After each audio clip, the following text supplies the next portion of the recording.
большим опытом сейчас, Все, без запись проблем. начали. Да, Да, конечно, уверенная она у нас спикер. да. Не, ну Тем да, более видео полностью обязательно. продукцию знаешь. Да. Мәскеу Гүлназға Естіп, давай, естіп тұрсың рахмет, ба? рахмет. Давай. Естіп тұрмын, Давай, естіп тұрмын. Рахмет. Все, бастай беріңіз ақырындап. Ага. Носкин. Носкин ваша зашла. Ваша носкин Моя зашла. носкинка зашла. Ага. Так, Сен ой. әбден іздедің ғой Наскенді. Иә, Да. Наскен қайда? Наскен қайда деп. Ал енді бастайық, иә? Мен не жақсы Аха. естіп тұрмын ба? Бастай беріңіз. Жақсы естіп тұр. Аха. Ага.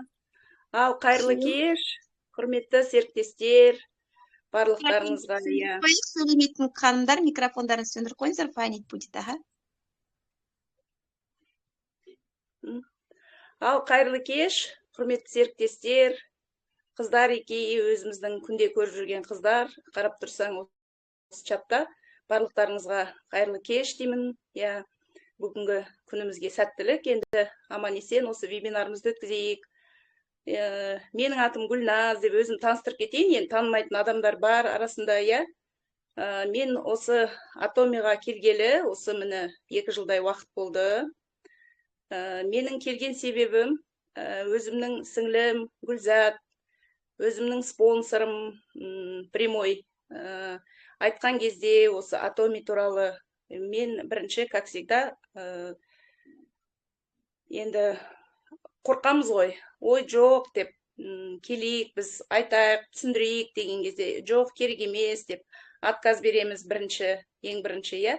Бірінші сенбейтін туысқандарың, жан-жақтағы, жаңағы құрдастарың, иә, сенбейтін. Сондықтан осылай біз не бердік, жаңағы игнор бердік.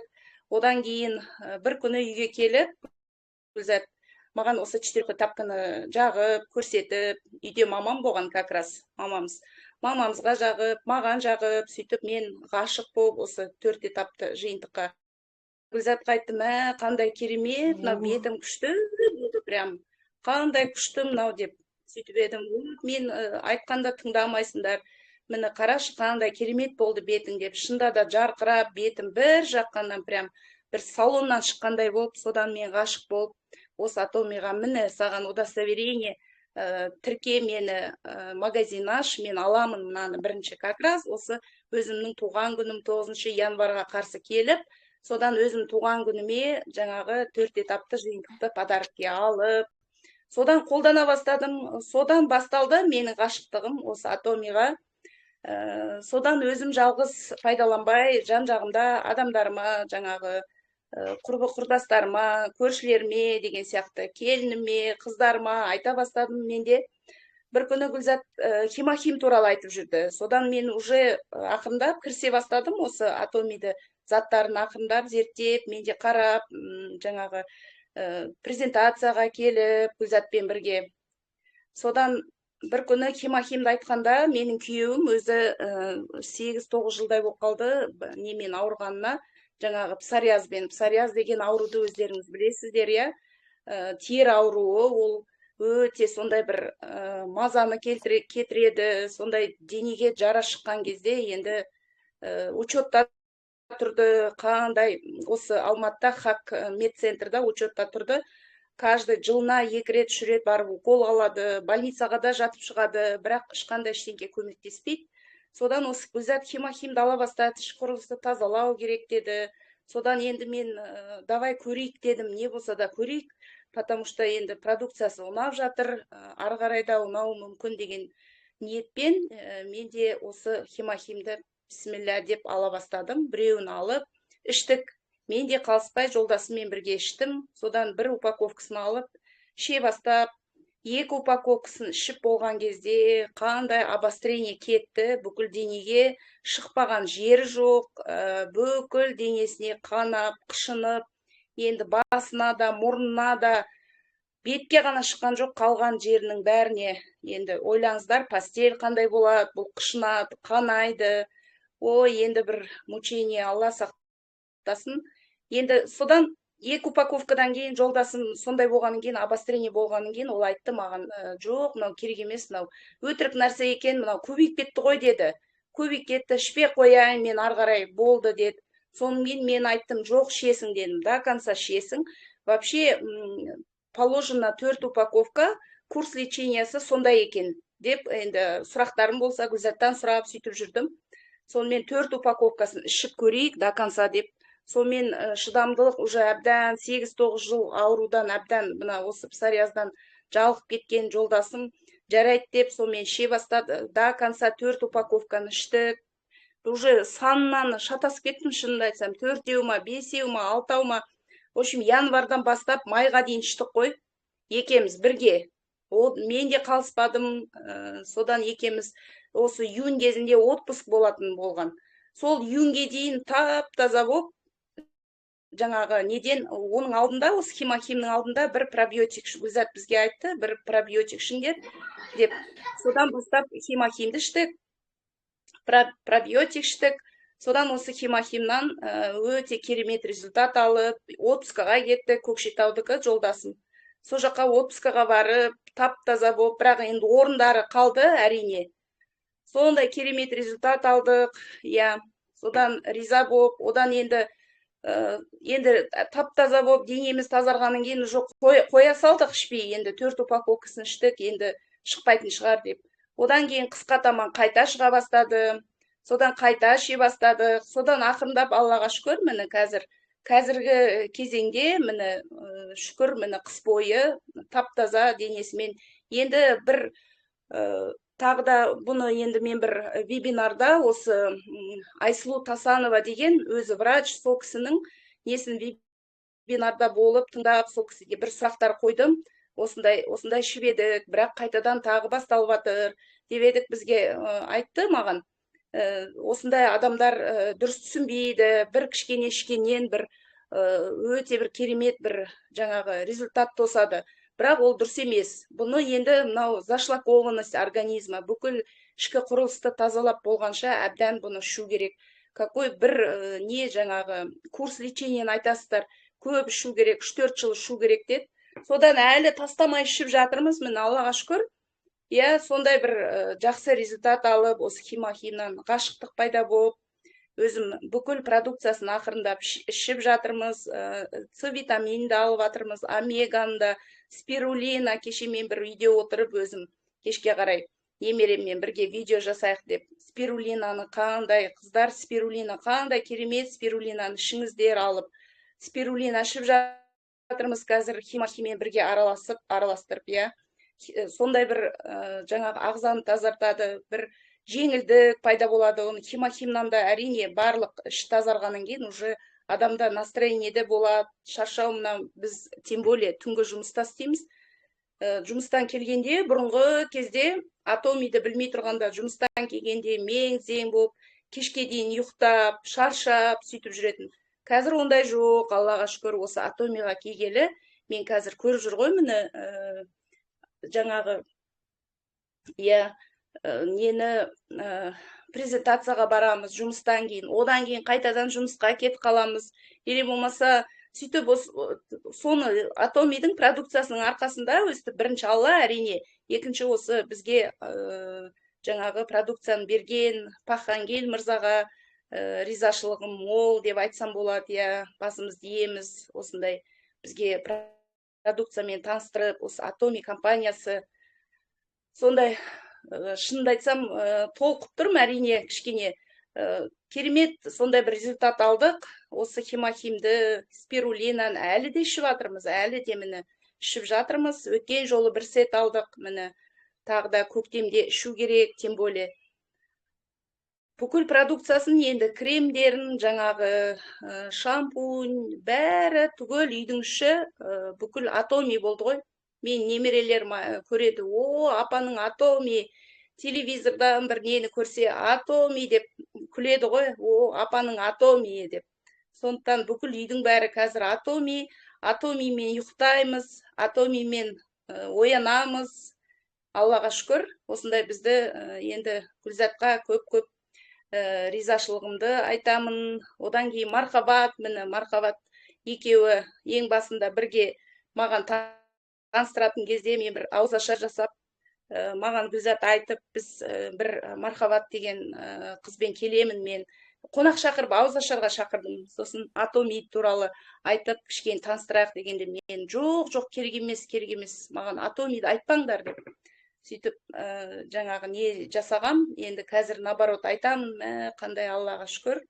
Осындай Атомимен таныстырған мені, Гүлзат сіңліме, Мархабат, сізге де көп рахмет. Осындай керемет, мен тыңдап сол кезде осы химахимді айта береді екенсің бірдеңке болса деп күлетінмін алдында, бірінші білмей тұрғанда. Қазір міне қандай рахмет айтамыз, осы химахимнің арқасында жолдасым міне псориаздан айырылып, бұл да қазір өзі де жұмыста жүргенде бәріне жаңағы реклама жасап сөйтіп жүретін, міне мен осындай Атомидің химахимін ішіп, осындай неден псориаздан жазылдым деп ризашылығын келген сайын айтып жатамыз. И бұл жерде еще сосын жаңағы өзің қолдана жатып, результат алып, әдемі, сұлу болып, бетімізді ухаживать етіп, бұрын бетті әйтеуір жуасап жүре беретінбіз, қазір от и то ухаживать етіп, жаңа бетімізге сондай бір нені салондағындай өзіміз не жасап үйреніп, қазір жүрген жерде айтып жатамыз, мастер-классымызды жасап жатамыз, косметикамызды алып жүріп, елдің бәрі сондай бір результат алса екен деп жан-жағымызға айтамыз, әрине. Сосын енді көп рахмет деймін осы Атоми компаниясына. Мен де қоса кетейін, Гүлназ. Қазір ұмытып қалмай тұрғанда. Ана жездем осы ішіп бастаған кезде, бізге ана химахимді лақтырып жіберді, екеумізді де кәдімгідей боқтап, химахимдан құрсын, ішпеймін мынау деген көбейіп кетті, мен сенбеймін деп. Сосын кейін жоқ, ішесің деді ғой Гүлназ. Содан кейін мысалы мен айтам да, қандай сіз енді басқа жол жоқ, назад, только вперед. Сіз 20 мыңға укол алатын. Помню, как его рвало, тошнило, құсып, ол дәріден кері әсер берді. Ешқандай результат жоқ. Профессорларға да барады, мысалы, барды Атомиға дейін. Мен білем ғой оны. Сондықтан да сізде выбор жоқ дедім. Сізге ішу керек, обострение болады. Біз оны ескерткеміз шер бастапқы кезінде. Сосын кейін ол кісі сеніп, жарайды деп, одан кейін уже результат алғаннан кейін бір күні барсам, қуанып, күліп отыр. Не болды десем, рахмет химахимдеріңе, мен сендім, енді күшті екен химахим. Енді қазір алдында бізді бір неге шақырды, туысқандарымыз, сол кезде барсақ, менен бұрын Атомид айтып отыр. Сол қуандым соғаншы. Ана кісілер енді жаңағы біздің осындай жерлеріміз ауырады, немесе тағы да энергия жоқ деп айтып атқан кезде, сонда жездем, сендер Атомид ішпейсіңдер ғой, сол үшін сендер осындай болып жүрсіңдер деп жаңағы жүрген жерінде айтып жүретіні қуантады әрине. Сосын кейін жаңағы қызың келіп, Канададан келгенде айтты ғой, ой, пап, қалай жасарып кеттің деп. Енді химахим не только мына денсаулықты, еще жасартады кәдімгідей. Сонда Көкшетауға барғанда, мысалы, қанша адамдарға айтып, туысқандары қарап, сеніп, содан бастап, ол кісілер де алып ішіп, қазір қандай результат алып жатыр, ол жақта кісілер онкологиядан күшті положительный анализдер шыққан, міне 7 айға не жіберген отдыхқа онкологиядан. Еще айтады да, ты бы видела, как они помолодели дейді. Үлкен кісілер. Ол кісілер алып ішіп бастағанда неге барды? Меккеге барды. Сол жаңағы біздің жездеміздің туысқандары ғой, енді туысқандарының құдалары.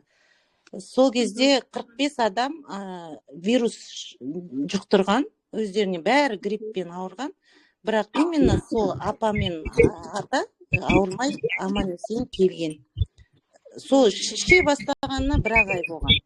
То есть сол жездеме қарап, туысқандары ары қарай сеніп дегендей көріп, қарап, сондықтан да осындай результат алғаны, енді жұмысында да жүріп, мысалы айтып жүреді, жастар мен бірге істейді екен, бірақ жастарда энергия жоқ дейді. Ал сіз қайдан аласыз энергияны деп, спирулина, химахим сатып жүр жұмысында. Адамдарға айтып ары қарай, сендер осыны ішіңдер деп. Олар көбісі сенбейді, мысалы, мен қалай айтамын дейді, маған айтады. оларға қалай айтсам екен дейді. Сіз просто айтасыз, осындай нелер бар. Енді естімесе, онда прям настаивать не нужно деймін да. Вот сондай сенімсіздік адамдарда көп болады ғой. Осылай міне басында да жездем әпкем өзі сенбей маған мысалы. Қазір қандай керемет. Соны қосайын дегем, рахмет. Нет жердің ба? Иә, сол результат алғаннан кейін сразу Көкшетауға бардық қой, сол кезде достарымыздың арасында отырып, осы атомиді мен уже аузым уже жиналған жерде атоми аузымыздан уже нетпейді, жаңағы шықпайды, постоянно атоми. Сөйтіп жүріп, мені партнерлар тауып, сол жақтан сондай результат алып, онкология жаңағы Гүлзат айтып жатыр ғой, онкологиядан қандай керемет жақсы результаттар алып, сосын еще жасарып кетті деп қазір айтады ғой, жасарып кетті, прям құдам сонда бір керемет жасарды дейді да. Соны енді шынымды айтсам, осы хемоким расында да қаншама шлак, мынау 4-3 шөптің сығындысы, пион, дудник, неме тағы да үшіншісі қандай еді? Жгун. Иә, жгун, иә, осы үш шөптің сығындысынан жасалған осы сироп дейміз ғой, енді былай өзіміздің тілімізбен айтқанда, иә, сондай керемет очищение, жаңа организм жақсы тазартады, шлактардан, токсиндардан, жақсы результат береді. Көп адамдарға шында да нелерін жаңа рахметтерін алып жатырмыз, Аллаға шүкір, иә. Бірақ енді көп адамдар әрине сеніңкіремейді басында, бағасынан да қорқады, ой деп, мен айтам, одан да ауырып ем іздегенше, одан да ауырмаудың жолын іздеу керек. Өзіміз қазір мына осы атомиға келгелі шында да қалай емделу керек, қалай тазалану керек, барлық уже ақырындап түсініп келе жатырмыз да, қазір елдерге соны айтамыз жүрген жерде.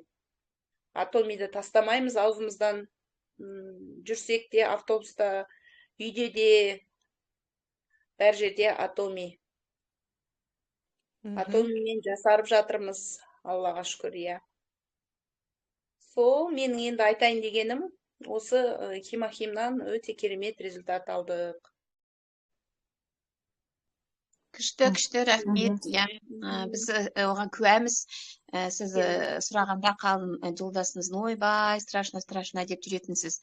Это невозможно, ужас, басқа бермесін деп, то есть вот это обострение, это обязательно себебі оның этаптар бар ғой, енді очищение болғасын, іштегі жаңағы шлак, жаңағы паразиттер қайда шығады, сыртқа шығады ғой, сыртқа шығып кеткен жақсы. Қазір енді жолдасыңызда не бар ма, хотя бы там орны бәрі вообще шығып атқан жоқ па, орны қалды ма, только вообще несі жоқ, ешқай жеріне? Иә, мен айта алам енді қазір смело, бұрынғыға қарағанда қазіргі несі сондай керемет результат шында да. Бұрындары осындай бірінші жылына 1 рет шығатын, одан жылына 2 рет шығатын болды. Одан кейін совсем үдеп, прям обострение болған кезде енді осы жолғы хемохимнан кейін. Одан кейін үйтіп шыққан емес. Аллаға шүкір. Спирулина қосып қой біз. Бір айдан кейін пробиотик и спирулина обязательно. Спирулина шығадырмыз қазір, иә. Қазір енді спирулинасы бітіп баратса, уже паника дейді, иә, Гүлназ? Иә. Спирулина бітіп баратыр, спирулина алып бер деп. Спирулина түбінде қалса, уже айта бастайды. Уже бітейін деп жатыр Гүлназ деп маған көрсетіп қояды. Кухняда тұрады ғой столдың үстінде бәрі. С витамині бар, жаңағы хемохим. Сосын жаңағы нелердің бәрі, осы спирулина бәрі столдың үстінде тұрады. Соны бітіп жатса, уже айта бастайды. Бітіп жатыр міне деп. Содан қайта Я сұрайын деген, помимо вот кожаных заболеваний, например, хемохимді біз жан-жақты деп айтамыз ғой. Мысалы, кожаный қалды, бірақ одан басқа бір мүшелеріне әсер берді ма, өзгерді ма? Мысалы, айтады аппетит, или там бес тастап, или энергия, жаңағы иммунитетті нығайып, сондай не болды ма? Басқа органдарына өзгерістер әсер берді? Өзгеріс әрине болды. Тізесі ауыратын, оқи алмай, последнее время намаз оқи алмай, былай сәждеге неткен кезде тізесі ауырып, стульчикта оқып жүрген. Былай аяғымен бүгіле алмай, одан кейін осыны ше бастағаннан кейін аяғымен уже вовсю былай жатып, кәдімгідей сәждеге кәдімгідей оқып жатыр қазір. Өзі еще энергияны чувствует, жұмыста да мен жастарға қарағанда мен қайта биікке де шығып кетем, анда да шығып кетем, жүгіріп кетем. Жастар қимыл, ой аға деп таң қалады маған деп. Аға сіз жасыңыз болса осындай, сіз прям жүгіріп кетеді екенсіз деп айтады деп. Мен айтам, ой көз тимесін, тфә деп қоям, машалла деп қоям, әйтеуір. Қуанамыз әрине осындай результат алғанына. Жан-жақта айтамыз өстіп жүрген жерімізде. Иә, сонда мысалы қымбат деп айтатын адамдарға айтуға болады. Міне сіз бір химахимнен бір ғана орган без бүйрекке бөлек алмайсыз, асқазанға бөлек алмайсыз, суставқа бөлек алмайсыз, жүрекке бөлек алмайсыз. Бәрін, бауыр, бәрін осының бір ненің комплексе бір химахимнің өзі шешеді. Сонда мысалы айға шаққанда, күнге шаққанда, күні біз өткенде есептедік қой, 46.400-ді 700 теңгеден айналды ғой күніне. 700 теңгені біз неужели күніне өзімізге қимаймыз? Мысалы бір кофенің өзі былай алсаң кофейнеден 1200 жарымда, а тут оның жанында 700 теңге это копейки же. 700 теңгеге в аптеке қазір қандай дәрі аласың, например, и то химикат, синтетика, да? Вот поэтому біздің ғажап осы химахим, во-первых, жаңағы комплексно жұмыс істейді бар жан-жаққа, түгел органдарға әсер етіп, бір органға алса, бірақ бәрі реттеліп атады, иә. Екіншіден жаңағы и очищает, и восстанавливает органы, и омолаживает, и жаңағы бағасы да күндерге шаққанда өте тиімді деп мен ойлаймын, иә. Еще біз ішіп жүрген кезде бір күні қатты давлениесі көтерілді, себебі өмірі давление болмаған өзінде. Давлениесі қатты көтеріліп, скорый шақырттық, 200-ге дейін кетті. Сол кезде мен ойлаймын, обострение, жаңағы тазарып қан сұйылтады дейді ғой, енді бұл химахим қан сұйылтады, иммунитет көтереді, лимфа тазалайды, бүкіл жан-жақты үшін бұл химахим шында да біздің керемет волшебный препарат деп айтса да болады, даже ауыз толтырып. Иә, сол кезде давлениесі көтерілгенде мен сол кезде уже ойлай бастадым, значит, әсері қатты бар бұл химахимнің деп. Ол уже где-то бір 2 упаковка ішкеннен кейін пайда болды. Бір-ақ рет көтерілді, содан кейін болған жоқ давление. Вообще давление мен страдать етпейді шында да. Давление көтеріліп көрген жоқ, осы химахим ішкенде бір рет көтерілді, бір-ақ рет, и то. Бірақ скорый шақырттық, енді қорқып кеттік, ондайды көрмеген кейін. Неге олай болды екен деп, сол кезде ой келді, бұл қан тазартады, сол кезде кішкене бір әсері тиді бұған деп. Содан қазір Аллаға шүкір, иә, жақсы. Өзімде мынау жұмыста мысалы шаршап, мынандай не жоқ, бір энергия әйтеуір бар бізде. Ондай прям... Красивая отырсыз ғой, ночтан келген сияқты емес. Свежая, красивая отырсыз ғой, жарқырап.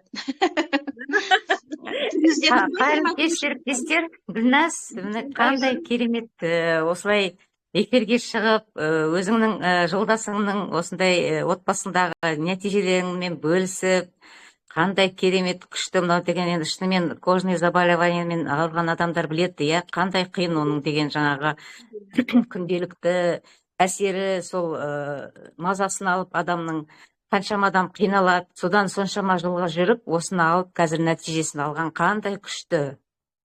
Көрдің ба, қандай күшті. Біздің шынымен химахимді осы күні бірдеңе десе химахим деп бастаймыз ғой, шынымен туысқандарымыз күледі ғой. Әні басталды химахим деп, бірақ соны деген, соның қаншама нәтижесін алып, қаншама біздің жаңағы телеграм-чатта оқысаң тіптен таусылмайды ғой, уже бәрін оқып та нете алмайсың, бітіре алмайсың. Керемет, күшті, керемет, қандай нәтижелер от души жазып атқан адамдардың осы химахимге, Пахангилге айтып, сондай благодарность, қандай осы адамдардың денсаулықтары жөнделіп, жаңағыдай еще мынандай табыс табуға мүмкіндік ашылып, жан-жақты осы Атомик компаниясы арқылы қаншама адамдардың өмірлерінде өзгеріс болып жатыр. Сондықтан бүгінгі енді керемет эфирің осылай әрдайым осылай шығып, тағы да нәтижелеріңізбен бөлісіп, одан да басқа да жаңағы дәрежеге жетіп, мастер продажға жетіп, осылай тек өркендеп өсіп, ары қарай биікке өрлей беріңдер. Алдағы уақытта жаңағы бәріміз айтып жатырмыз ғой, осылай өсіп, өніп, команда болып, жан-жақты жаңағы карьерамыз бар алда да, сондай жерлерге командамызбен бәріміз бірге балатындай дәрежеге жетейік. Рахмет көп. Рахмет, Батима.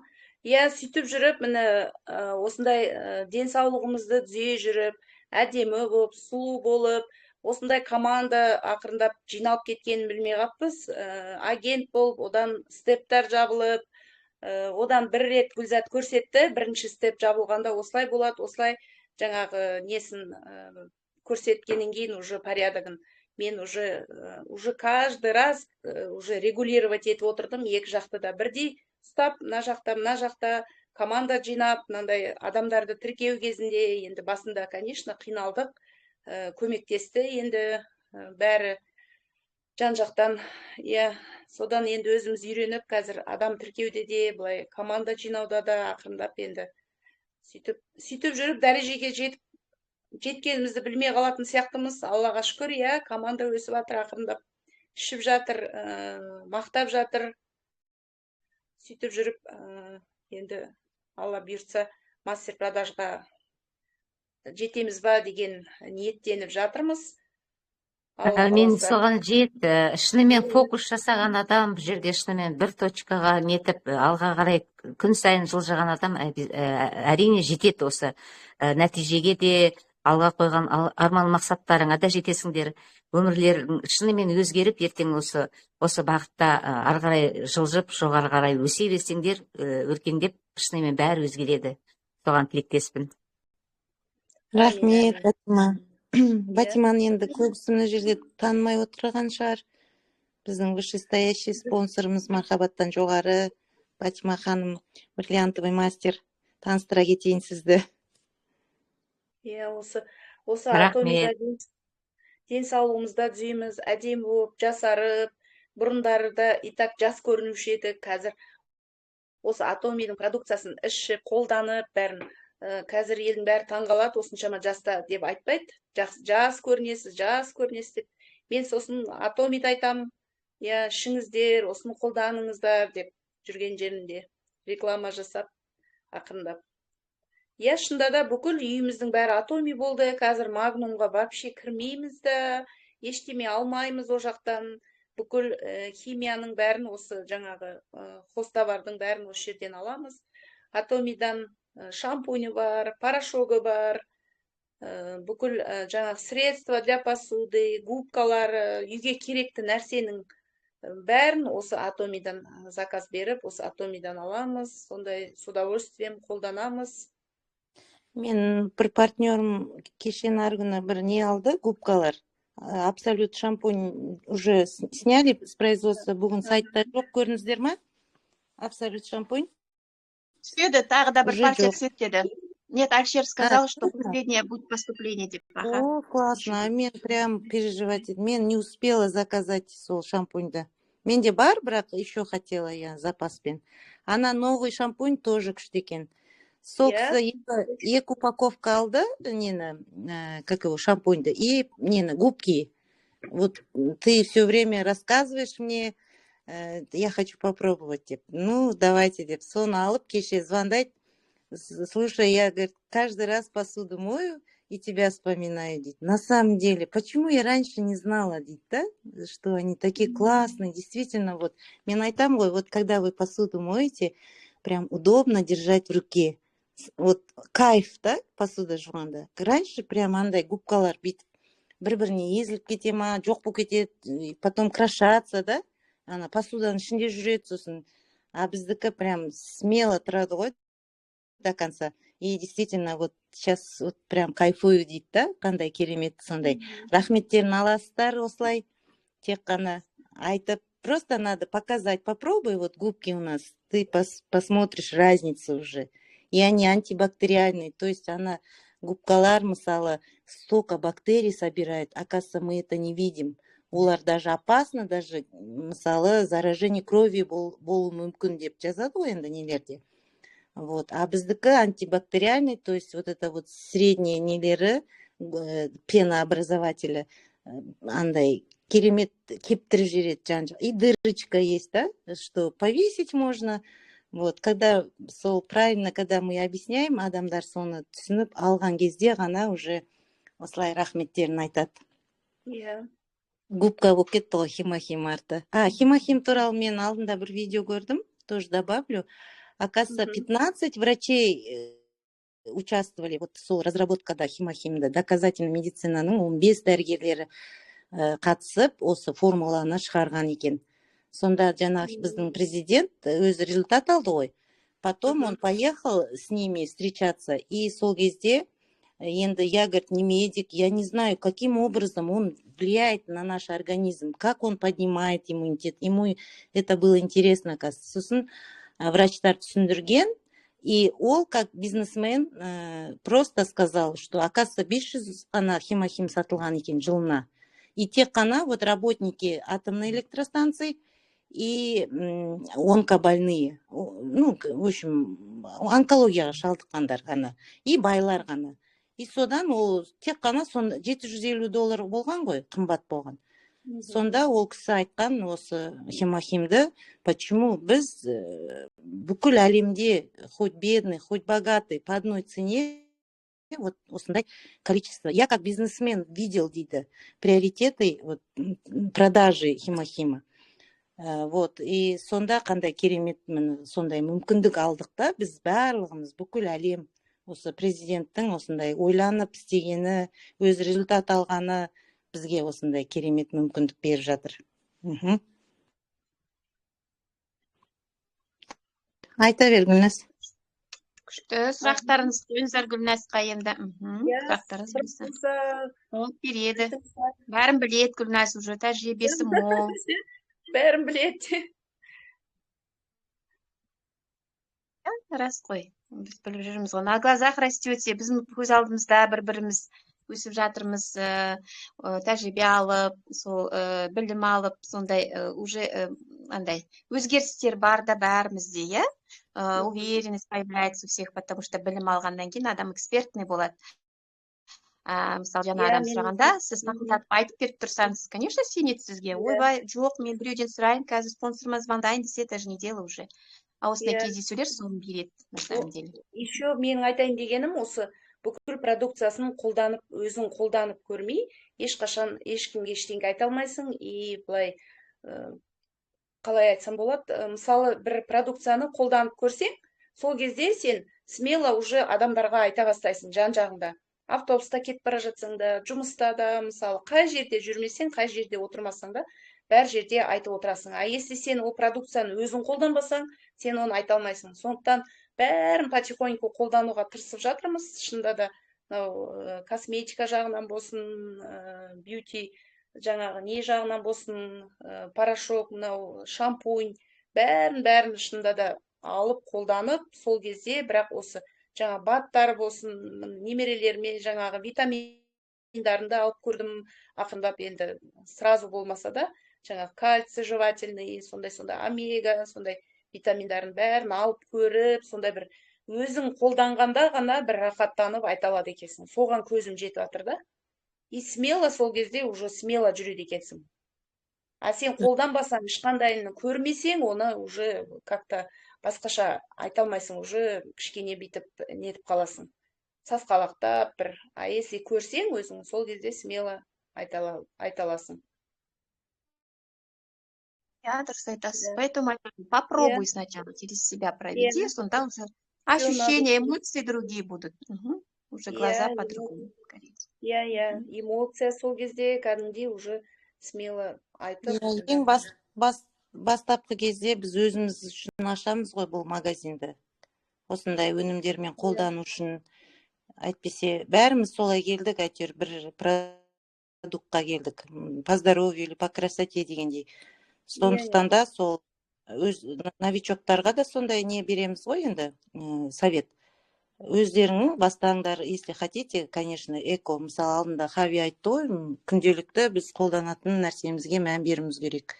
Экомен қолданып бастаған кезде уже энергия другая, и состояние другое. Сол үшін біз ең бірінші өзімізге аламыз. Сосын барып, ұнап жатқан кезде ғана адамдарға айтып, жолын көрсетіп жібереміз. Осы интернет-магазиннен алыңдар, көріңдер. Ұнаса қайтып келеді ол кісі.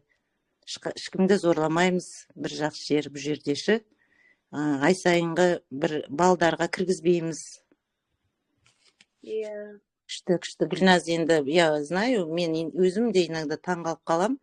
ол маған ананы алу керек, мынаны алу керек деп целый список жазып алады да, ары бері соны заказ беріп алып нетіп жүреді. Соған мысалы қуанасың енді, что вот действительно бәрін Атомидан алады ғой, шампунь болсын, мә шампунь бітіп жатыр, маған ананы заказ бере салшы, если офиста болсаң дегендей. Осыны керек маған, ана мысалы интим гель, этот, как его, лосьон для тела, да, вот четырехэтапный нәрселер бітсе, соны прям паника у нее. Ол қатты абсолютно наборды алып көріп жатырмыз, міне Аллаға шүкір. иә. Абсолютно набор мен де қолданып көрдім. Фейм наборды да көрдік. Кей кезде өзімді де үйретіп береді, менің өзімді де. Мынау ғой, мынандай ғой деп. Иә, сол қуантады әрине бізді. Амангүл кіре алмай жатырмын дейді, никак не может зайти, я ее добавила. Жарайды енді потом. Сұрақтар болса Гүлназға қойыңыздар. Кімде сұрақтар бар? Кім не айтады деп. Сөз берейік сіздерде, мен сөйлей бермей. Мен ол постоянно айта берем осы темамды өзімнің. Осындай химимді. Қай жерде жүрсе де мақтанып, осындай результат алды. Әрине. Сіздер айтыңыздар. Гүлназ, келе жолдасыңыз жазылып кеткен хатты химиялы. Өте күшті результат. Мен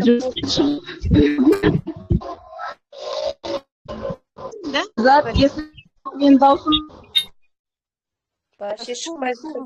Майра, что ты где?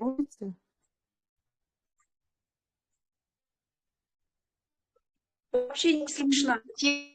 Проблема бар, бірақ қойсаңыздар ғой, қандай дозировкамен бастады, қалай постепенно не қосты деген сұрақтар. Маңайымдамды кодировать алдым.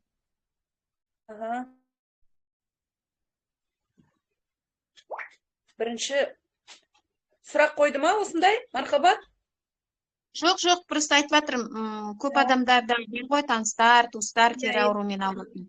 Сол кісілерге сіздің тәжірибеңіз бойынша сұрақ қойып алып, сосын айтса дегенім ғой кісілерге де. Иә, біз бірінші пробиотиктен бастадық.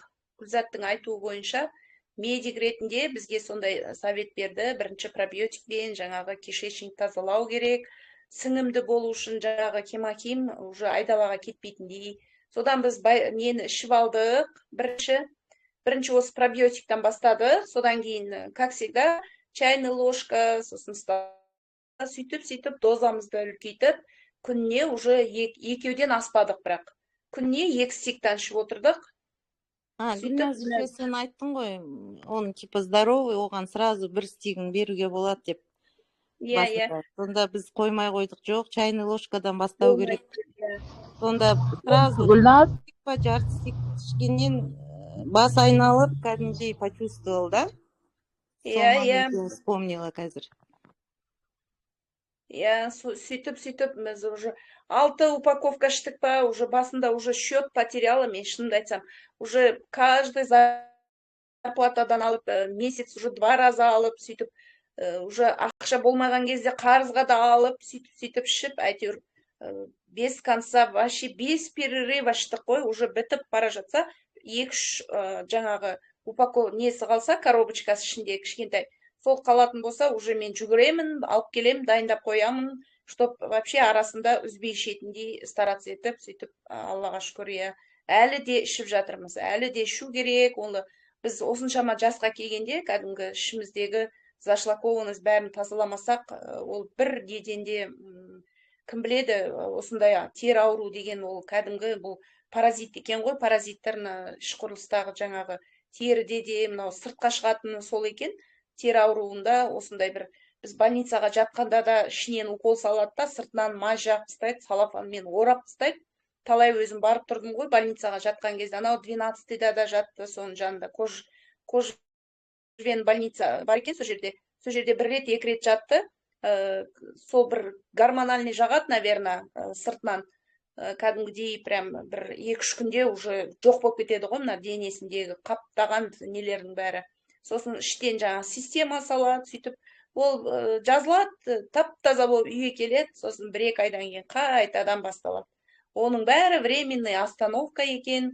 Одан кейін осы химохимді жаңағы білгеннен кейін осы химохимді енді қазір полностью осы шындадағы баяғыдағы біздің неміз бар еді ғой, бір партнеріміз бар еді ғой, 87 жаста аты кім еді? Россиядан ана жүрегіне не қойған Мария Степановна. Иә. Сол кезінде айтады екен ғой, холодильникта ештеңке болмаса да менде химохим обязательно тұрады деп. Біз сондай бір қағиданы ұстап алып, осы химохим болса бір как будто біз тамағымыз да тоқ, бәрі тоқ сияқты өзіміз сезінетінбіз. Осы біз көшіп кеткен кезде, енді обострение болған кезде, мен керемет обострение болды ол кезде. Осы көшіп кеттік Қаскелеңде, частный үйде, қазір мысалы сол жақта тұрып атқан кезде, ой, постельде күніне 2 рет ауыстырам ғой, ертеңсін кетеді жұмысқа, ауыстырып, отбеливательға салып, қайнатпасаң да ананда неге салып, жаңағы машинкаға жуып тазартып қоям. Кешке басқа постель, ертеңінде опять ауыстырам оны, қан, ол кетпейді. Сон талай, ой, мучение, это не дай бог, Алла сақтасын, ешкімнің басына бермей қойсын. Бұндай ауру қиын екен, псориаз деген ауру. Енді ол жарайды, оның бәрі не былай қарасаң, иә, бірақ ғой, ана қышынған кезде, қышынба деп ұрсам ғой, қышынба, мынау бүкіл нені инфекцияның бәрін өзің жан-жағыңа таратасың деймін ғой. Бұл самый главный жұқпалы ауру емес, иә, бір жақсы жері мысалы қаншама немерелеріміз үйде, бала шағамыз енді Аллаға шүкір, иә, ешқандай неткен жоқ, бірақ енді мучиться еткен кезде, мынау қышынғанда жан жақта страшно енді. Құдай сақтай көр. Қазір ойласам бір түсім сияқты. Сондықтан сондай енді қуаныштымыз осындай результат алғанымызға. Әлі де ішіп жатырмыз. Әлі де тазарып, жасарып, 120-150 жасқа дейін өмір сүретінде стараться етіп жатырмыз деп қояйын. Алла біледі. Сондай стратегия жасап жатыр ғой Пахангел. Жас это средний возраст болады деп. Соған стремится, так что нормально. Жасаймыз. Қуанып, смело. Шарық баршаңызға мен сөйлесем болам екен деп та. А то мен мына жерде аптекада отырмын, үйге кіре алмай отырмын. Қазір үйге кірсем телефон ұстай алмаймын мен. Автобустан түстім де аптекаға кіріп аламын әйтеуір. Гүлназ молодец, мен бірінші кеш жарық баршаңызға амандаспаппын ғой, кешіріңіздер. Керемет. Мына жерде өте тамаша айтып жатырсың, бәрін жеткілікті қылып айтып жатырсың. Бұл деген расымен де өзің айтпақшы, Алла ешкім басына бермесін, иә, жолдасыңа Алла шипасын беріп, құлан таза жазылып кетсін. Амин. Енді не айтам, саған Гүлназ өмірдегі бәр жақсылық тілеймін, енді молодец. Империал бол, бәріміздің көздегеніміз осы империал ғой. Бүкіл командамызбен бәріміз империал болайық. Өзің мастер продажа болам деп әрекет жасап жатыр екенсің. Ақ жол саған сәттілік. Командамыздан осылай мастер продажалар шығып жатса, бриллианттар шығып жатса, Батима ханым жолын беріп бізге Алла сәтін салып, автомат мастерға шығып, жан жақтан командаларымыз өсіп жатса, ол деген керемет тамаша ғой. Жерде жаңа өзің айтпақшы, расымен таңертең атомимен оянамыз, атомимен ұйықтаймыз, бәріміз жүрген жерімізде атомиді айтып жүреміз ғой. Осы аптекада өстіп отырып, ана жол зумға қатысып отырсам, бір көрші тәтем айтады, ана аптекадан сұрап тұр да, баламның іші өтіп жатыр деп, бүгін чатқа салған болатым соны. Содан ана бір дәрі алды да, содан шыдай алмай ана зумды өшірдім да, ана Райханға айттым, Райхан, қазір мен сізге үйден пробиотик бар менде, соны кішкентай бөпеңізге беріңізші жартысын. Ана ішінің өткен сразу момент қояды деген. Жарайды ұмды деп үйден алып кеткен. Бүгін сол көршімен кездесіп бағана айтады ғой, Маржан, расымен де бір жартысын ғана бердім, момент тиылды дейді қойшы. Керемет күшті екен мына пробиотигім деп. Содан бүгін химохим заказ берді. Өзі буындарым қақсайды дейді, турмацин заказ берді.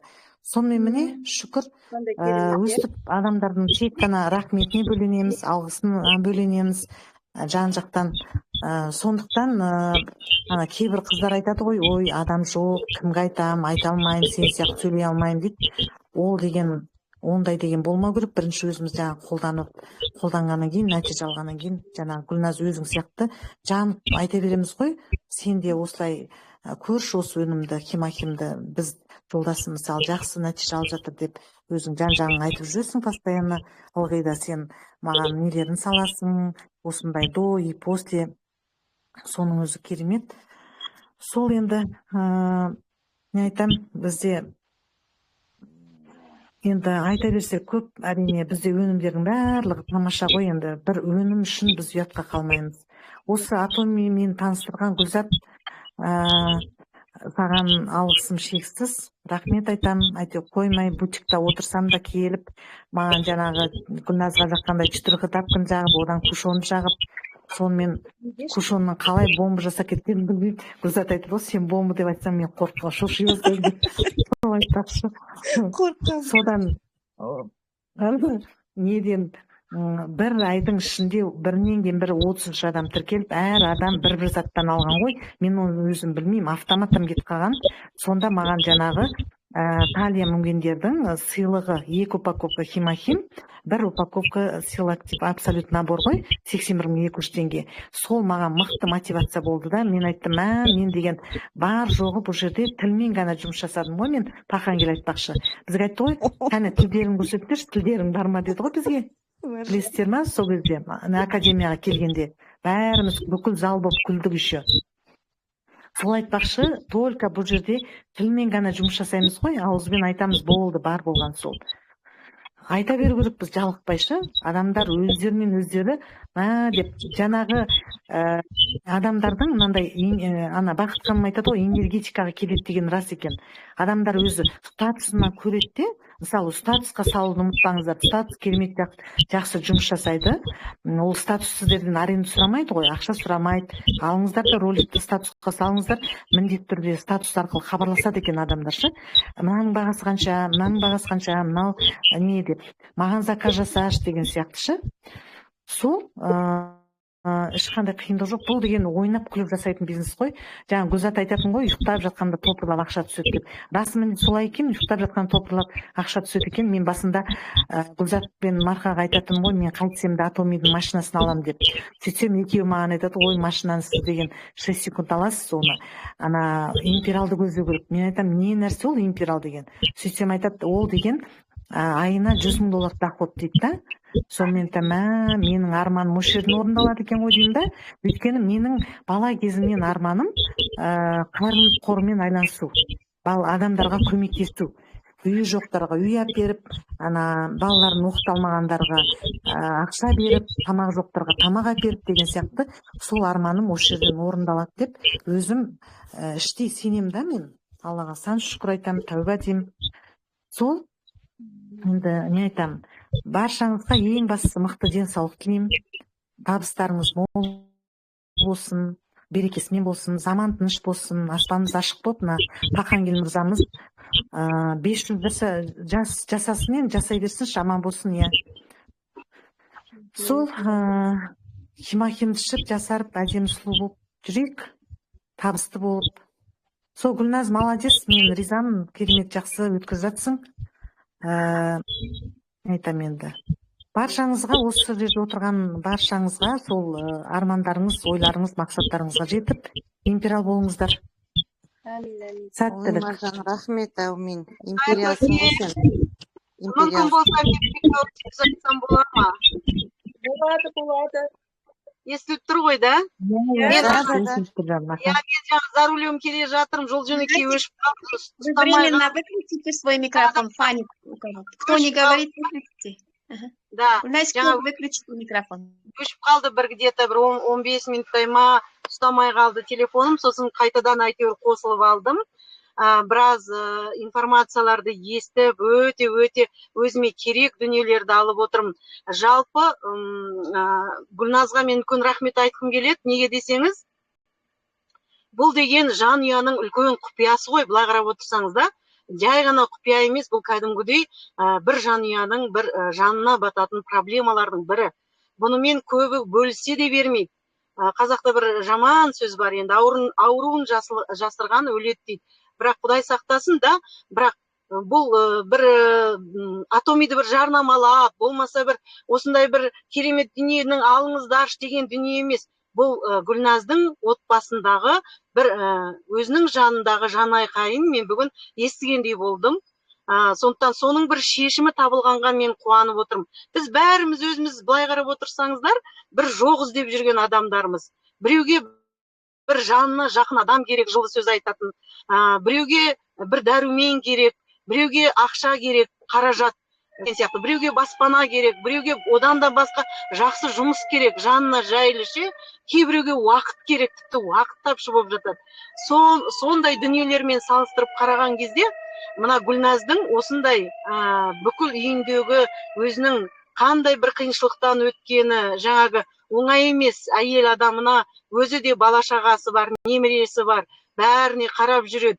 Осындай бір үлкен жасқа келгенде ер азаматы баладан бетер болады.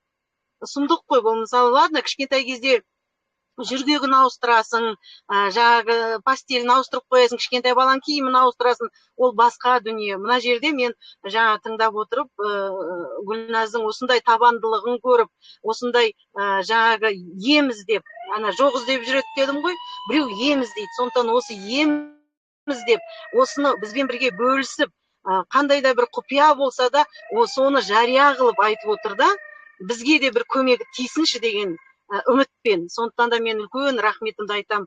Отбасыңда береке, бірлік болсын. Гүлназ, мен сені ерекше құрметтеймін. Шын мәнінде ер азаматың жақсы, құлан таза айығып кетсін, жазылып кетсін. Әркімнің үйінде бар дүние, былай қарап отырсаң, әркімде бір сондай бір жаңағы ем іздеп келген адамдарымыз ғой. О бастан ішімізде жатқан бір соған бір ем таппай жүрген адамдарымыз, шынын айту керек.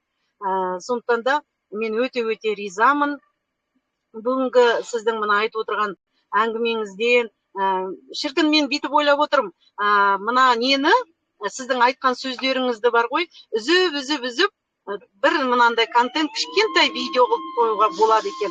Чем былай арнайы отырып алып, мына мен химахимнан дегеннен гөрі, мына осындай айтылған жерлерде мен көбіне байқайсыздар ма, түннің бір уағында сағатқа қарамайым, қыздар, бізде бірнеше группамыз бар. Сол жерде қыздар өздері атомидан алған әсерлерін бөліседі. Олар мына общий группада жоқ. Анда бір 5-6 қыз, группа достарым, подругаларым, мына жерде акиматтың қыздары бар, бір 5-6 деген сияқты. Олар мысалы ортаға кірмейді, бірақ жазылғылары да келмейді, тіркелгілері де келмейді.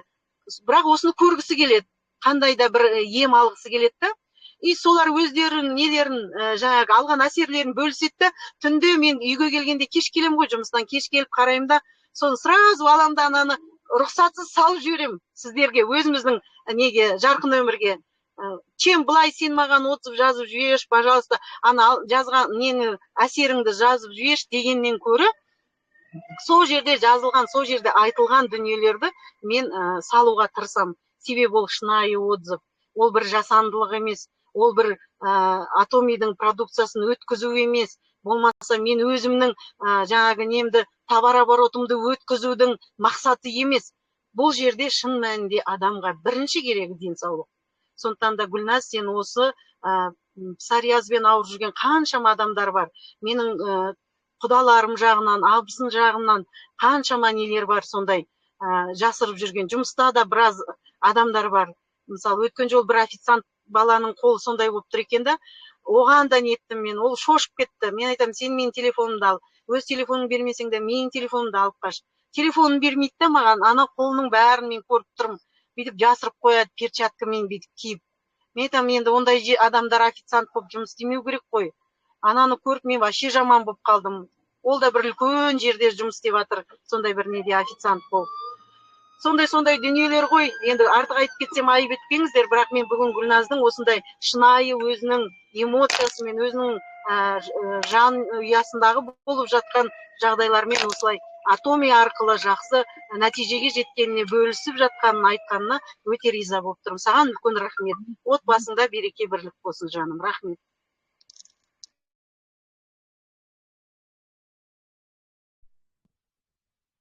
Көп рахмет, Шынар ханым. Гүлназ, микрофон отключен, кажется, у вас. Я шынанда. Бәрі шынайы, сол Гүлназ үйіндегі жаңа жолдасын айта бермейді, біреу көз тиеді дейді, біреу ұялады. Гүлназ именно позиция, что басқа адамға пайдасын тисін. Басқа адам менікіндей жағдайда болса, мінекей мен айтып бере аламын. Кейде Гүлназ номерін береміз біз осы псориазный жайлы. Гүлназ прям фотосын жіберіп, түсіндіріп, соны шашрамайды, бәрін сондай қызмет етіп жібереді, машалла. Рахмет. Шынар ханым, сізге де көп рахмет, тілектеріңізге. Аха. Осы демалыста жексенбі күні Құдай қаласа кездесеміз ғой. Неде? Иә, мүмкіншілік болса. Иә, Құдай қаласа кездесеміз, келіңдер қыздар. Жаңа басында кім Гүлзат айтып жатыр ғой, қалай барып келіңіз демалысқа деп. Мен деген аяқ астынан қызым деген не жасап қойған, маған жұмысымның жаңағы окно кезін көргенде мен санаспай сюрприз жасап қойған. Сөйтіп аяқ астынан кетіп қалдық қой шетелге. Әлгі отпустите, легко қараңыздар дейсіздер ғой, мына сол легко қарағаннан кейін бәрі легко өтіп жатыр. Аллаға сансыз шүкір.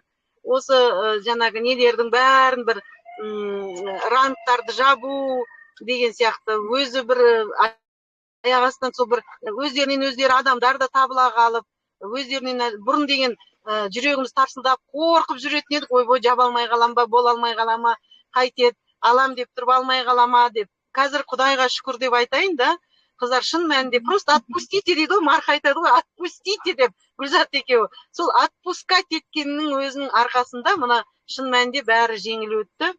Ол туралы жексенбі күні кездескен кезде тағы да әңгіме қыламыз. Дубайский шоколад жейміз, қыздар, келіңдер. Обязательно келеміз. Бәрлеріңіз келіңіздер. Бәрі келетін сияқты ғой.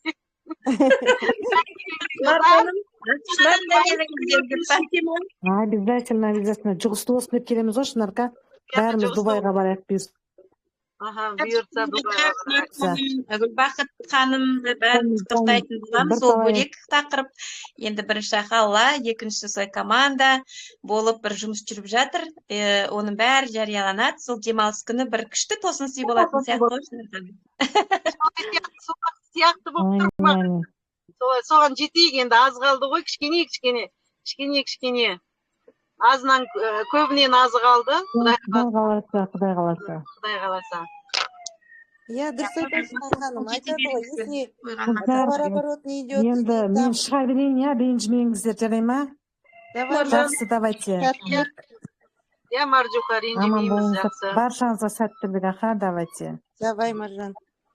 Басқасы кездескенше, Құдай қаласа, давайте. Тыңдап тұра бергім деп тұр, Гүлназ сені бар ғой, я?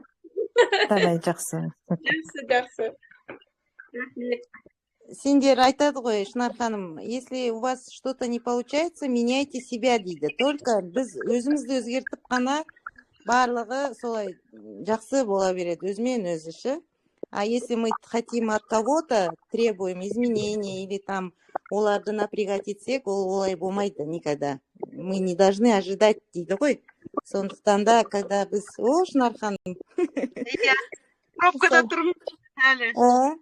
Вот, сол үшін только өзімізді өзгерткен кезде ғана барлығы өзімен өзі өзгереді екен. Сізге сәттілік бұйырса енді. Құдай қаласа. Мынаны өзіме қаратып қойын сен жасай алмай жатырмын. Көргенге қуаныштымыз, сіз әлі көрген жоқсыз Дубайдан кейін. Загорели, что ли? Загар, да? Да, загар бар кішкене. Сосын кейін без мейкапа деген сияқты анандай жұмыстардан без мейкапа жүреміз ғой, сосын түрінен шошып кетпеңіздер деген ба, мынандай түр. Красавица, красавица. Ол жерде Дубайда тек арабтар емес, индустар мен пакистанецтер екен. Содан кішкене нетіп қалдым, шындым ба, жеркендім ба, әйтеуір қош құрсын, әрең келдім. Ничего, ол туралы жеке әңгіме айтамыз ертең воскресенье күні, Құдай қаласа. Бүгінгі Гүлназдың жаңағы вебинары өте керемет өтті. Жоғары деңгейде рахмет. Жаным, иә рахмет. өте жақсы, шын мәнінде ол керек дүние.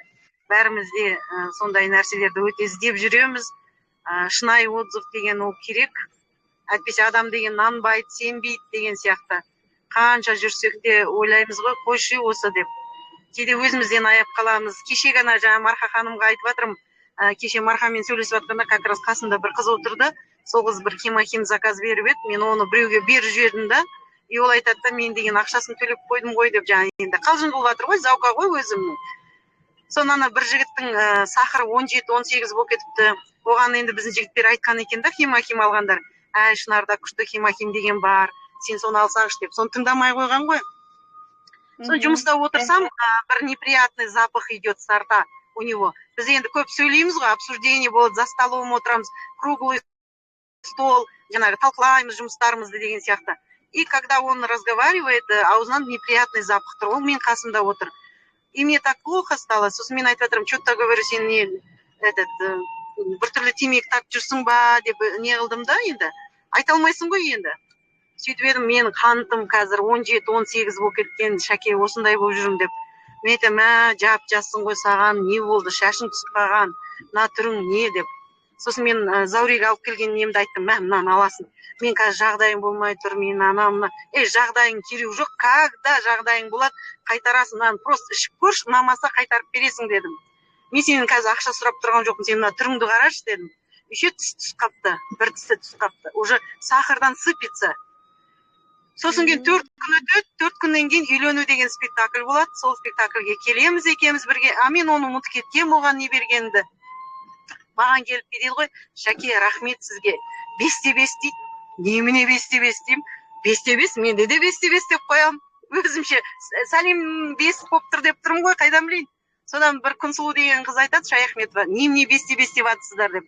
Сөйтсем, ана жігіт айтып жатыр, менің сахарым 17-18 болған, Шәке маған бір хим дегенді беріп, 4 күннің ішінде қантым 5-5 болды деп тұр екен ғой. Мына қараңызшы, қандай керемет. Мен ол жігіттен де жақсылап тұрып осылай әңгімелескен кезде отзывын жазып аламын деп айттым. Сен маған жақсылап жазып бер. Екеуміз әңгімелескенде ары қарай шебер, енді келіншегіме беріп жатырмын дейді. Ол ана бірнеше операция жасаған дейді да, сол шофтар тартылып ауырып жатыр дейді да. Мен айтамын, қорықпасын, одан ештеңе етпейді деп жатырмын. Значит, әсер етіп жатқан әйелді қатты толып кеткен болатын. Мен айтамын, осының бәрі бір гормональный нарушениялар ғой. Өздерін күтсеңдерші, олар жастар да, бізге қарағанда намного жас. Сендер жассыңдар деп. Әлі ерте қартаюға, осылай жалбырап кетуге, әлі балаларды аяқтандыруларың керек деп. Сондай бір әдемі отзывпен осының арасында бір бөлсе қояйын деп кіріп кеттім араларыңызға. Рахмет. Шынар ханым, рахмет. Сол. Ой, Алла шүкір. Мен де Гүлназның сағатына қарап қоямын, шығатын уақыты болып қалған шығар деп. Енді сұрақтарыңыз болмаса, қойыңыздар, немесе осылай бөлісетін бір отзывтарыңыз болса, шынайы бөлісейік ортаға, себебі жаңа серіктестер кіріп отыр, оларға да бір әсер беріп қалар, себеп болып қалар, еші. Сосын келесі аптада бізде кім, Гүлзат, осы Гүлназдан кейін шығам деген өткенде? Айжан или Майра? Айжан дайын болса? Точно. Да? Майра, наверное.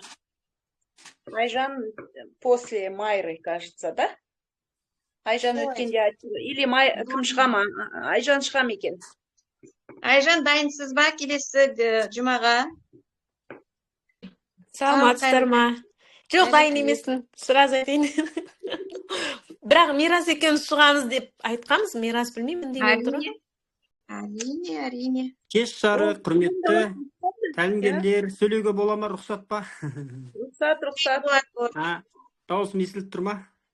Жақсы естіліп тұр, Мирастан, жақсы. Кеш жарық. Өзімді көрсетіп қойын енді. Қалдарыңыз қалай, амансыздар ма? Түнгісімен кеш шықтым мен. Амансыздар? Кеш жарық. Ең бірінші әлем зұлмат амандасып қойын.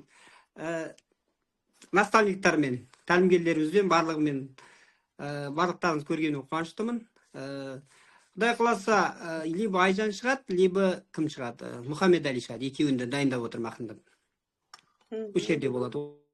ғой, Құдай қаласа, иә. Наз ханым өте керемет вебинар өтті, жаңа кешігіп қалдық кішкене біз жұмыстан, иә. Аяқ жағынан естіген шынайы пікіріңізге рахмет көп. Осылай шыққан кезде біз әрбір әрбір лидерлардан біз бір жақсы бір нәрсе алып қалуға тырысамыз ғой. Иә. Сізден бір сабырлықты байқаймыз, сондай бір шынайылықты өте сізге көп рахмет. Осындай шынайы пікіріңізбен бөлісіп жатқаныңызға. Империал болыңыз. Осылай үлкен жетістіктерге бірге жетейік. Осылай отбасыңызға сондай бір жанашырлықпен қарап жатырсыз, өте керемет. Осындай вебинарлар көп бола берсін. Сол неден енді. Барлықтарыңызға рахмет. Енді алдағы уақытта жаңағы шәкірттеріміз шығарамыз жайлап. Құдай қаласа, осы қай күні аптасына бір рет па, Мархабат ханым? Жұма күні, иә? Жұма сайын, өйткені суббота кішкенде демалады адамдар, беймарал отыра алады. Оның келесі жұма ма, Мирасхан? Жұма 8-де болса, я бізден жұмыстан шыққанша, пока үйге келгенше солай. Иә, 8 сіздерге ыңғайлы уақытта 8. Онда келесі жұма сіздер дейік, одан кейінгі жұмада майра дейік. Жақсы, рахмет. Жақсы. Рахмет көп баршаңызға. Аман болайық. Жақсы. Сәттілік баршаңызға. Жақсы, онда шегеледік келесі аптаны, одан алдындағы аптаны қалай күшті уже жоспарлап қойдық. Уайымдамаймыз, уақытта бар дайындалуға, иә, Айжан. Айжан, сіз қорықпаңыз, жаныңызда мықты Мирасхан деген жолдасыңыз бар, өзіңіздің жетекшіңіз, так что вообще қорықпаңыз. Біз бармыз, жан-жақтан сіз білмей қаласыз қалай өткізіп жергеніңізді вебинарды. Мен бастап берем, қоштап береді деңіз. Ештеңке жоқ оған. Осы шынайы жаңағы ішіңізден шыққан осы атоми туралы жаңағы өзіңіздің пікіріңізді айтасыз, немен қазір не істеп жатқаныңызды айтасыз, қандай продукция ұнайды, соның бәрін айтумен өзі уақыт өтіп кетеді. Дайындалатын. Иә. Дайындалудың да қажеті жоқ деп ойлаймын даже бұл жерде. Шыға саласың да айта саласың. Бағана Гүлназ офиста жүр ғой кешке жақын. Мен бүгін 3 офиста мен ешқандай дайындалған жоқпын ғой дейді. Бірақ мен дайындалмасам да шыға берем дейді. Жарайды онда деді. Бүгін қаланың 3 офисын араладым ғой мен. Алматымен.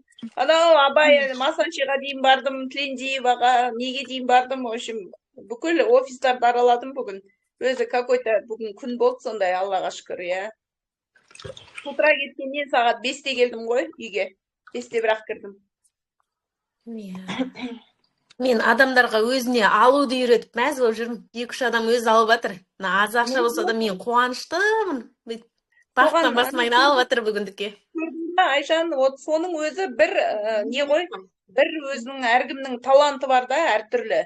Әркімге өзі талант болады шында да. Біреуде жазу жағынан, біреуде айту жағынан, біреуде қолдану жағынан деген сияқты. Әркімде өзінің таланты бар. Сондықтан сол таланттармен бөлісу керек та.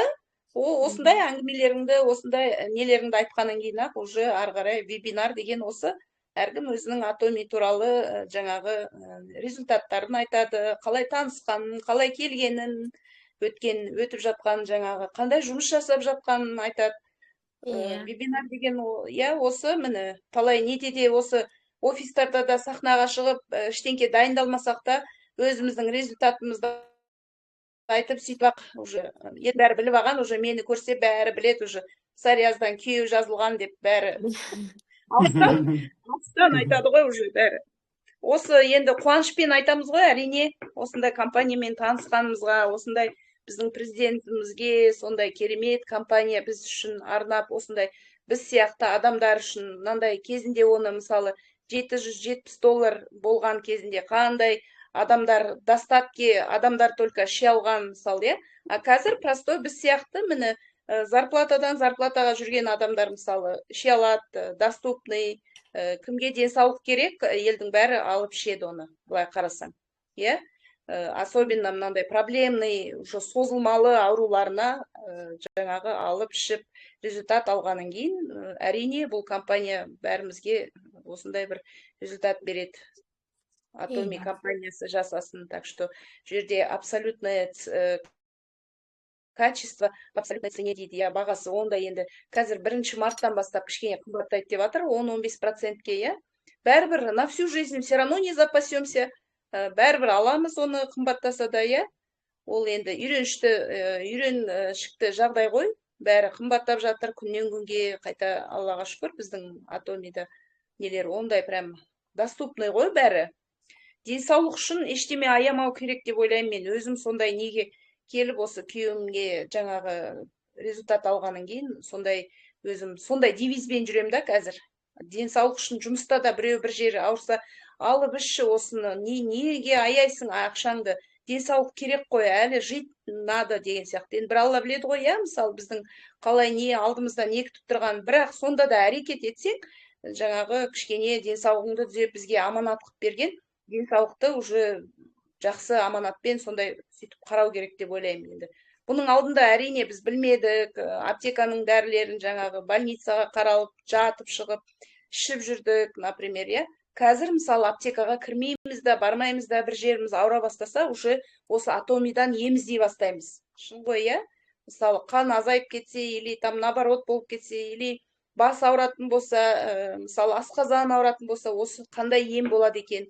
Арықтау керек болса, осындай алып ішу керек деп, уже Атомидан колокольчик алып едің ғой, Гүлназ, колокольчик. Иә, колокольчикті алып, біреуін ішіп бітірдім, енді екіншісін алу керек болып отыр. Иә, менде де анау хронический бронхит бар ғой, бұрындары, жөтелген кезде енді керемет тура автобуста. Қазір өткенде іше бастадым, сол химохиммен бірге колокольчикті. Спирулина бар, С витамині бар. Не жақсы қазір. Ары қарай іше беру керек, негізі 2 упаковкасын бірақ ішу керек оның да. Бір ішкенде енді әлгі медицинада айтады ғой, 90 күн негізі үзбей жақсы результат алу үшін осылай ішу керек деп. Бізде де сол бар ғой, 4 упаковкасын ішу керек деген сияқты. Иә, ол еще накопительно болады ғой. Бір курстан кейін ол сразу действовать етпеуі мүмкін. Через 10 дней, через 20 дней накопительно уже ақырын өзінің жұмысын жасайды. Созылмалы ауруларға енді көбірек деушу керек. Біз мысалы міне 2 жылдай болды. Арасында бір 2-3 ай үзілген шығар. Одан кейін қайта ала бастап ішеміз. 4 упаковка міне өткенде тағы алдық. Осыдан 1-2 жұма бұрын 1 сетін алдық. Ішіп жатырмыз тағы да. Сөйтіп үзбей іше беру керек, бір момент арасында тазарып жақсы бір әбдән уже от и до жаңағы неден. Негізі адамдар ауырған ауруында ұмытып кетеді екен ғой, химохим ішіп бастаған кейін күшті результат алып, көп ауруларын ұмытып та кетеді екен. Мысалы, мен білем, Гүлназды бұрында часто бас ауыратын, часто жөтелетін, часто энергиясы жоқ болатын, жата беретін, ұйықтай беретін, сондай не болған. Қазір замечаю өзім со стороны, шүкір Аллаға. Иә, басым қатты ауыратын. Тамақ ішіп болсам, басым соқылда біраз жат қалам, сосын тұрамын. Кішкене бір далаға жүріп келсем, басым қатты ауыратын. Бүгін айтып отырмын ғой, қаланың бүкіл 3 офисі, 3 жақта, соған барып шыққанша үйге келдім, 5-те, иә, сағат 10-да шыққам, содан 5-те келдім. Сөйтіп келгенде, мені вообще даже шаршағаным білген жоқпын. Келе сап тамақ жасадым, кешке ойбу, сағат 7:30-да кіру керек деп, жан таласып тамағым жасай сап, мені отырдым.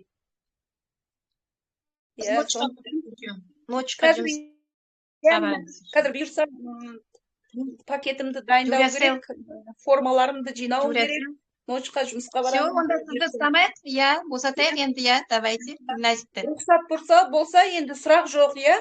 Любой сұрақтарыңа жауап берем деп қояйыншы. Иә.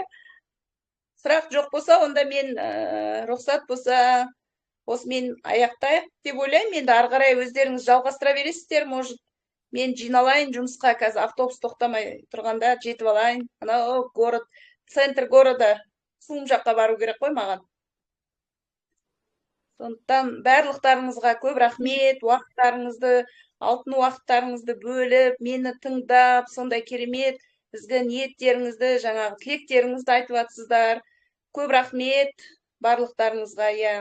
Осы мастер-продаж болған қыздар, бриллиант болған қыздардың жолын берсін, бізге де әркімге өзінің бір бұйыртқан күні болады. Бәріміз де әрине тырысамыз сондайға. өзіміздің уақытымыз келеді, Алла бұйыртса бәрін жақсылап біліп, от дейді, білген кезде, дайын болған кезде Алла тағала өзі бізге де бұйырар деп ойлаймын. Сондықтан тырысайық бәріміз, тек қана алға ұмтылайық, тоқтап қалмайық, ең бастысы. Осындай мотивациямен күнделікті ұйықтап, ертеңгісін таңертең Алланың осындай мотивациямен оянып, атомимен бірге жүре берейік. Осындай бас қосып, барлықтарыңызға амандық тілеймін. Қайырлы түн болсын барлықтарыңызға. Рұқсат болса, мен шығып кетейін деп ойлап отырмын енді. Сұрақ ешкім қоймады. Рахмет барлықтарыңызға. Сізге де рахмет. Тығыз уақытыңызда уақыт тауып бізбен кездескеніңізге Алла разы болсын. Рахмет. Командаңыз өсіп, сізде өзіңізде белсенді, сондай сенімді, білімді, білікті бола берсін командаңыз, лидерлерден құралсын. Гүлназ молодец, ол жұмысынан сұранып академияға да барып келеді, басқа қалаға. Бәріне үлгереді, жұмыстан шыға салып, неге де келеді, анау центрге мастер-классқа. Молодец, прям сондай. Шынымен сондай барлық жаққа жан-жақты үлгеріп, бәрін істеп, анда да мұнда да үлгеріп жүреді, молодец. Рахмет көп. Нет мақтас деп ойлайсыз. Бірінші Алла, әрине, екінші осы атоми көмек береді маған, мотивация береді, денсаулық болса сөйтіп, болмаса сөйтіп жүгіріп жүресің ба? Жүре алмайсың, әрине. Сондықтан осы деніміз сау болсын. Атомимен бірге сұлу да, әдемі, сондай бір Оразбай шал сияқты, мен дегенің озып шықтым бәрін деп, бәрін озып шығайық, Құдай бұйыртса. Әмин, солай болайық, Жылдан жылға тек денсаулығымыз одан да жақсарып, әдеміленіп, жасарып деген сияқты, қазір сондай заман болып жатыр ғой бір жағынан. Бәріміз солай болайық, бірге жетейік текке. Қайырлы кеш, серіктестер, қал жағдайларыңыз қалай? Оразбай, сен мені оятып жердің.